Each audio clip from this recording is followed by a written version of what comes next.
Olá, boa noite, turma, né? Uma boa noite especial aos amantes da língua portuguesa e principalmente aos concurseiros. Então, conforme combinado, o nosso bate-papo hoje é sobre aquelas boas estratégias para a redação de textos para concursos, né? Depois das questões objetivas, em que os conteúdos morfológicos e sintáticos se apresentam, é fato que a redação é o ponto que causa a maior dificuldade, né, para a maioria das pessoas. Afinal de contas, a prática da escrita não é uma constante, né, no nosso dia a dia. Nós falamos muito mais do que escrevemos.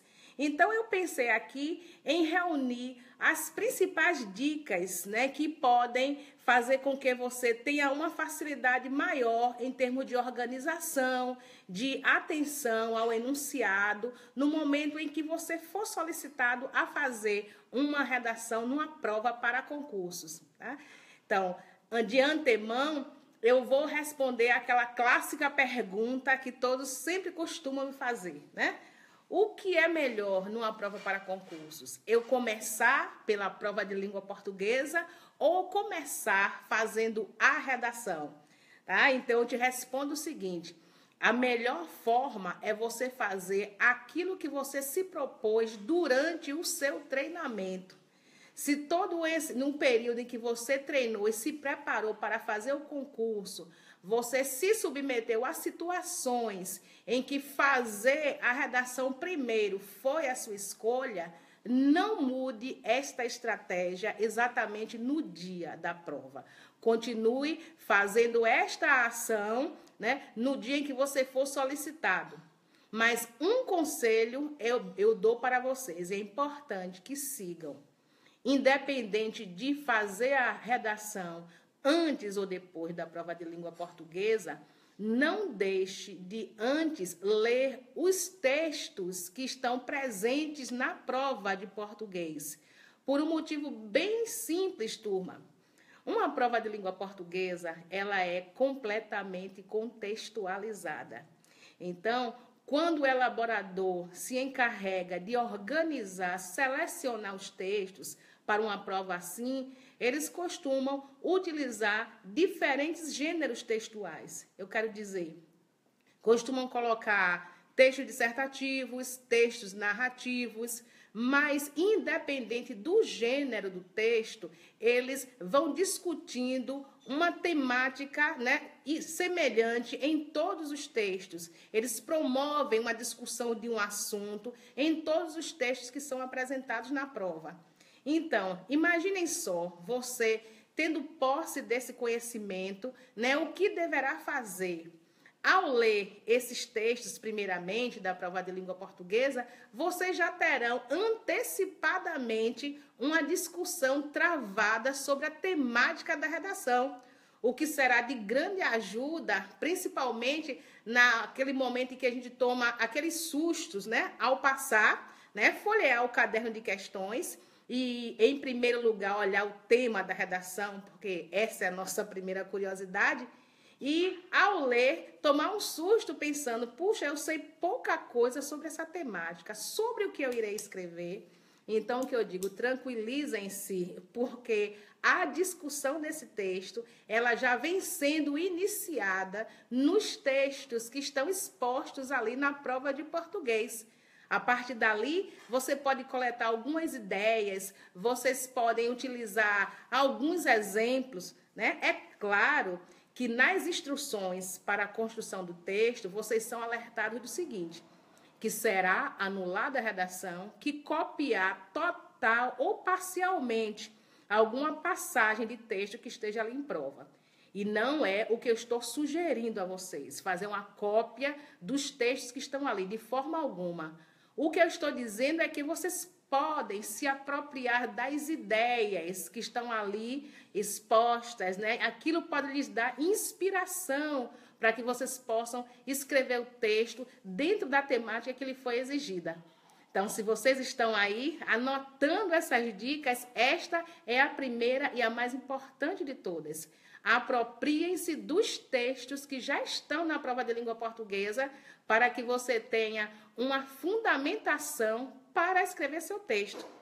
Porque fora isto, lá na folha de redação vocês têm já os textos motivadores, que são pequenos trechos de textos, né, que vão dar, digamos assim, sedimento para se formular uma proposta final, né, dizendo, diante os textos apresentados, escreva um texto com a seguinte temática.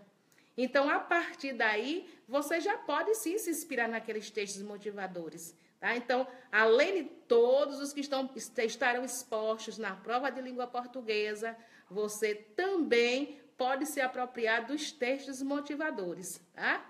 Então, esse tipo de discussão é o que eu costumo ter com os meus alunos e é o tipo de orientação que eu costumo dar nos meus cursos de língua portuguesa, né? Então, não é à toa, né, que quem segue estas orientações, quando fazem a prova para concurso, me procuram e atestam que o que de fato eu orientei, eles fizeram, né, e obtiveram um sucesso fantástico, né, a ponto de serem aprovados nas provas em que a redação foi exigida. Então, anotem aí esta primeira dica, essa primeira pista que eu estou dando para vocês, que é quentíssima, tá? Uma segunda, e que vocês devem considerar também, né? Vejam que eu estou partindo das perguntas que meus alunos costumam me fazer em sala de aula. Eu devo colocar um título na minha redação? Então, antes de eu responder esta pergunta, eu vou te dando de novo um aconselhamento. Antes de fazer a sua dissertação, leia, mas leia com atenção as instruções que são expostas antes desse texto. É lá, nas instruções, que terá escrito se você deve utilizar título em seu texto ou não, né? Algumas elaboradoras dizem assim, dê um título a seu texto se assim o desejar. Então, já sabe que é facultativo o uso. Mas se não tiver nada escrito, nada mencionado com relação a colocar título no texto, então, isto fica a seu critério.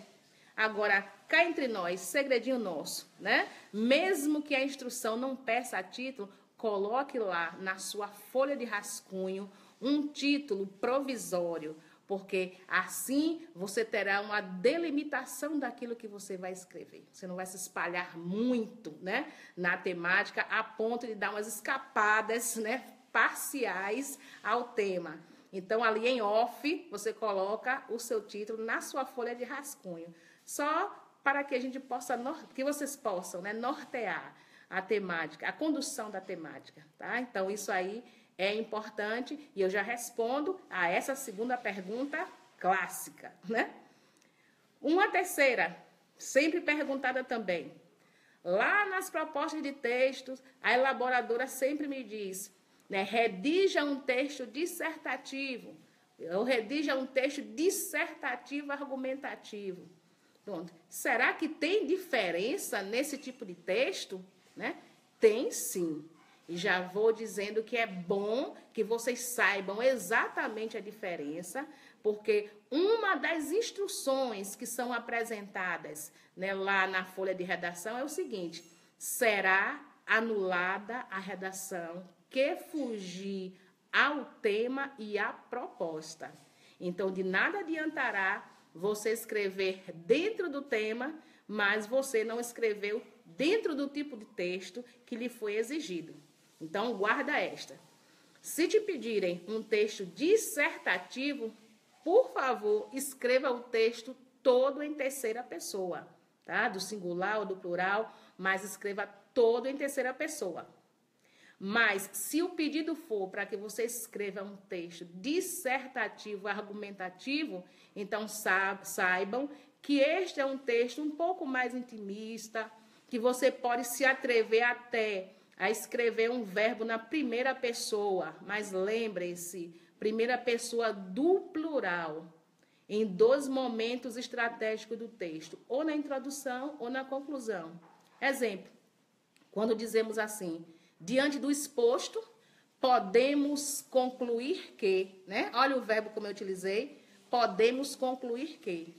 Então, o verbo dessa natureza eu só vou poder usar se o texto for dissertativo ou argumentativo, né? Fora esta possibilidade, né, se sendo um texto dissertativo, jamais, tá? Então, leiam o enunciado da redação com atenção extrema, né? O tipo de proposta de texto para vocês é fundamental, tá? Eu vou, no decorrer das nossas conversas aqui na página, eu vou formulando alguns trechozinhos de textos, de redações mesmo, dissertativas, argumentativas, pequenos trechos, só para que vocês tenham um exemplo concreto do que é um texto dissertativo e do que é um texto argumentativo. Essas dicas aqui que eu estou dando, pessoal, e conversando com vocês da forma que eu estou fazendo aqui, né, faz parte das orientações que eu dou, né, de redação no nosso curso online, né? As pessoas que participam deste curso, que resolvem, né, adotar o curso Português Definitivo para Concursos, além de ter uma exposição dos conteúdos gramaticais, que são exigidos nas provas de português, é claro, vocês ainda contam com instruções preciosas, né, sobre redações, assim, gratuitamente. Isso não é muito bom? Então, quem acompanha a nossa página, o que vai tendo aos poucos só são alguns toques, algumas dicas, alguns lembretes sobre a redação, tá? Mas quem nos acompanha efetivamente no curso vai ter essas informações ditas de maneira mais aprofundada, tá? Isso não é ótimo? Pois é. Então, aqui nesta nossa conversa, as orientações são dadas por mim, mas se quiserem fazer alguma pergunta, aquelas que já incomodam vocês há muito tempo e quiserem fazer agora, podem se sentir muito à vontade. Tá? Eu me direciono e saúdo aí aos meus alunos do curso Motivação, do curso Opção, né? E dos outros alunos aí por aí afora, né? Me dirijo aos meus mais de 11 mil seguidores, né? Que ficam aí ansiosos para que eu possa trazer alguma novidade de língua portuguesa que salva uma vida, né? Na hora das provas para concursos, turma, tá? Tá, então, fico aqui observando se tem algumas perguntas que vocês queiram fazer, mas, enquanto isto, eu acrescento também uma que está na minha lista, né, de prioridades. Né? Os alunos sempre têm dito para mim que o problema deles não é com a informação, que eles até leem, né, que até assistem, não só a noticiários, assistem a documentários e estão muito bem informados. Mas que a principal dificuldade é colocar essas ideias no papel, né? De maneira coerente, de maneira coesa, de maneira unida. Então, eu adianto para vocês dizendo que, se vocês estudarem, olha a gramática aí nos ajudando, se vocês estudarem as conjunções coordenadas e as conjunções subordinadas, turma, vocês terão efetivamente um grande auxiliar para amarrar as ideias de vocês quando vocês estiverem escrevendo, né? Quer só um conselho? Se você estiver fazendo a introdução do seu texto, usa a conjunção adversativa, conjunção mas, porque é na introdução que você apresenta o problema. No segundo parágrafo, você vai dizer a causa deste problema, usa uma conjunção causal. Pesquisa lá, visto que, já que. Você vai construir o seu terceiro parágrafo, vai dar a ideia de consequência do problema que você trouxe. Chama as conjunções consecutivas, que são as conjunções de consequência. E eu quero finalizar o meu texto, o que é que eu faço? Chama as conjunções conclusivas, um portanto, um sendo assim, um dessa forma, né? Então, é verdade que existem palavras-chave para a gente colocar em cada ponto do texto, introdução, desenvolvimento e conclusão.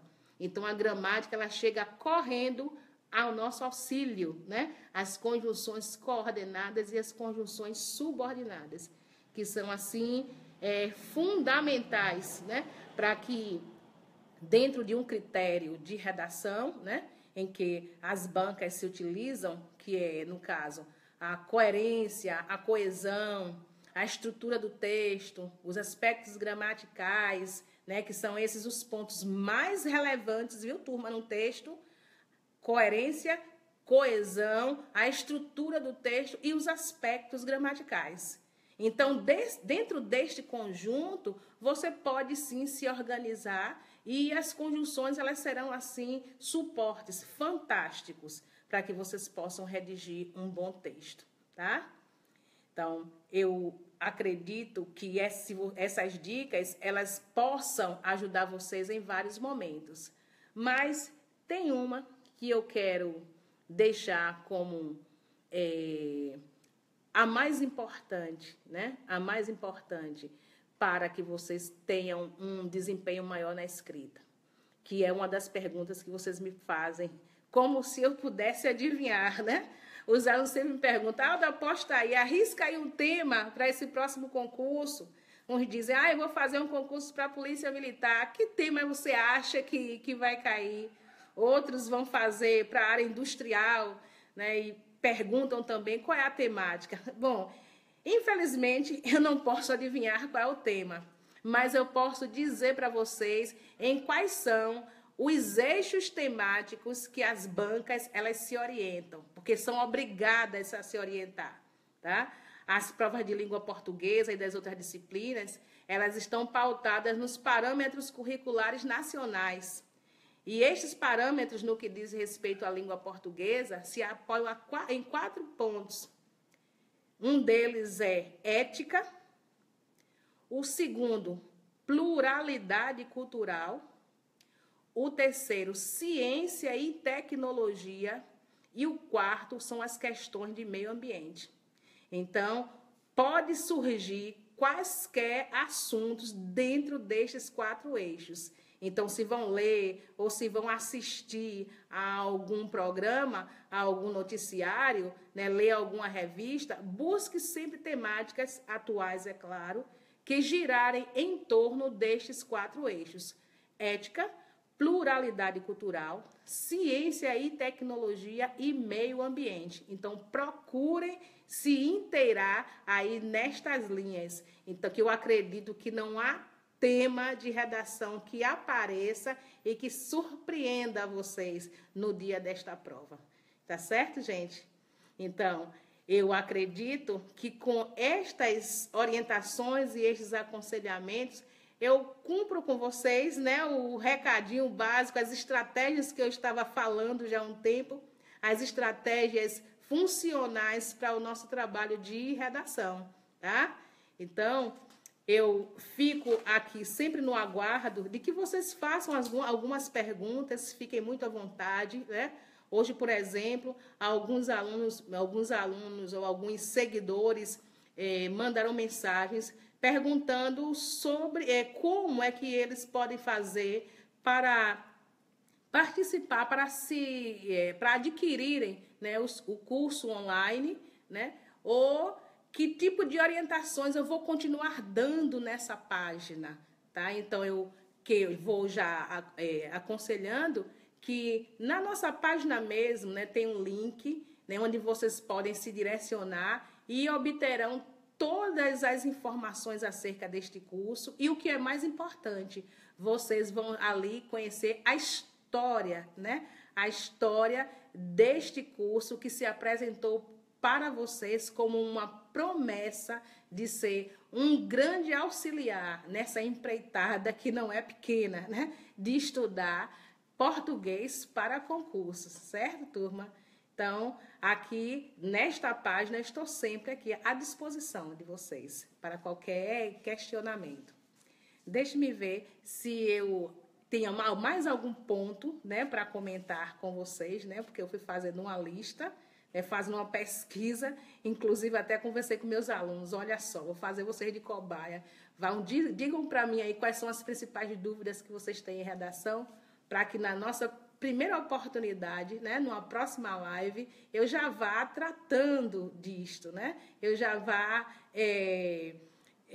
digamos, satisfazendo esse desejo de vocês em saber dessas respostas, tá? Se vocês tiverem mais algumas dúvidas, como eu acabei de falar, vocês podem deixar aqui a mensagem de vocês, né? Que eu estou sempre de olho, estou sempre atenta e vou respondendo as mensagens assim elas ocorram, tá? Então, por hoje, eu vou ficando por aqui e, mais uma vez, desejando a vocês todos, né, uma boa noite e bons estudos, certo? Então, continuem de olho na nossa página e até breve.